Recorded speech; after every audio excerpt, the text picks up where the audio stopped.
Hello besties, ಇವತ್ತಿನ ನಮ್ಮ breakfast recipe or evening snacks recipe ಬಂದು ತಾಲಿಪಟ್ಟು.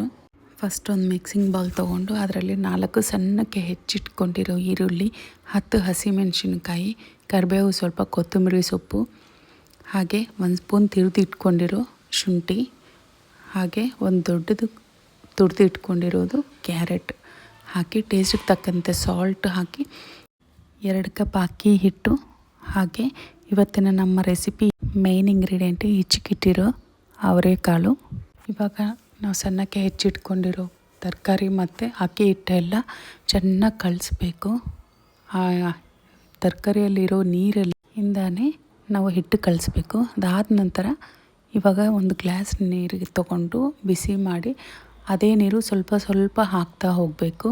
ಹಿಟ್ಟಲ್ಲಿ ಹಾಕಿದ ಮೇಲೆ ಚಪಾತಿ ಹಿಟ್ಟು ಥರ ಕಲಿಸ್ಕೋಬೇಕು. ಸ್ವಲ್ಪ ಸ್ವಲ್ಪನೇ ಹಾಕ್ಕೊತಾ ಇರಬೇಕು. ಒಂದು ಅರ್ಧ ಗ್ಲಾಸ್ ಸರಿ ಆಗ್ಬೋದು. ಅದಾದ ನಂತರ 1-2 ಸ್ಪೂನು ಆಯಿಲ್ ಹಾಕಿ ಈ ಥರ ಕೈಗೆ ತೊಗೊಂಡ್ಮೇಲೆ ಹಿಟ್ಟು ಬಾಲ್ ಶೇಪ್ ಬರಬೇಕು.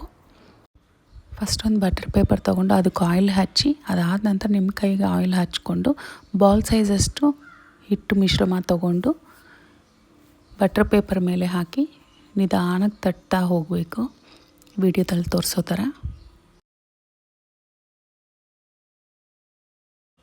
ಬೆರಳು ಸ್ವಲ್ಪ ಡ್ರೈ ಆಯಿತು ಅಂದರೆ ಸ್ವಲ್ಪ ಮತ್ತೆ ಆಯಿಲ್ ತೊಗೊಂಡು ಸ್ವಲ್ಪ ಸ್ಪ್ರೆಡ್ ಮಾಡ್ತಾ ಹೋಗಿ ಅದೇ ಥರ ತೆಳ್ಳಗೆ ಮಾಡಬೇಕು.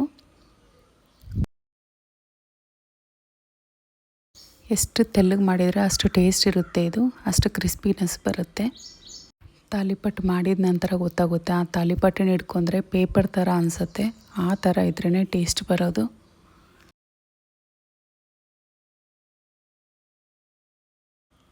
ಇದೇ ಥರನೇ ಇನ್ನೊಂದು ರೋಟಿನೂ ತಟ್ಟಿ ತೋರಿಸ್ತೀನಿ, ನಿಧಾನಕ್ಕೆ ನೋಡ್ಕೊಳ್ಳಿ.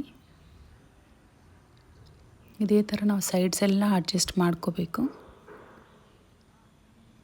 ನೆಕ್ಸ್ಟ್ ಪ್ರಾಸೆಸ್, ಸ್ಟವ್ ಮೇಲೆ ರೋಟಿ ತವ ಇಡಬೇಕು.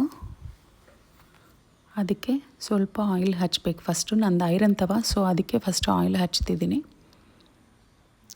ಅದಾದ ನಂತರ ಹೈ ಫ್ಲೇಮ್ ಇಟ್ಟು ರೋಟಿ ಹಾಕಬೇಕು. ಬಟರ್ ಪೇಪರಿಂದನೇ ರೋಟಿ ಹಾಕ್ತೀನಿ. ನೆಕ್ಸ್ಟ್ ತೆಗ್ದಿದ ಮೇಲೆ ಮೀಡಿಯಮ್ ಫ್ಲೇಮ್ ಹೋಗಬೇಕು. ಹಾಗೆ ಸ್ವಲ್ಪ ಆಯಿಲ್ ಹಾಕಿ ಮೀಡಿಯಮ್ ಫ್ಲೇಮಲ್ಲಿ ಒಂದು ಸತಿ ಫ್ಲಿಪ್ ಮಾಡಿದರೆ ಸಾಕು. ಫಸ್ಟ್ ಒಂದು ಸತಿ ಮೀಡಿಯಮ್ ಫ್ಲೇಮಲ್ಲಿ, ಮತ್ತು second side medium to high ಫ್ಲೇಮಲ್ಲಿ ಹಾಕಿ. ಈ ತಾಲಿಪಟ್ಟು ಮಾಡುವಾಗ ಫ್ಲೇಮನ್ನು ಲೋ ಟು ಮೀಡಿಯಮ್ ಫ್ಲೇಮಲ್ಲೇ ಇಡಬೇಕು. ಸ್ವಲ್ಪ ಅಡ್ಜಸ್ಟ್ ಮಾಡ್ಕೊತಾ ಹೋಗಬೇಕು.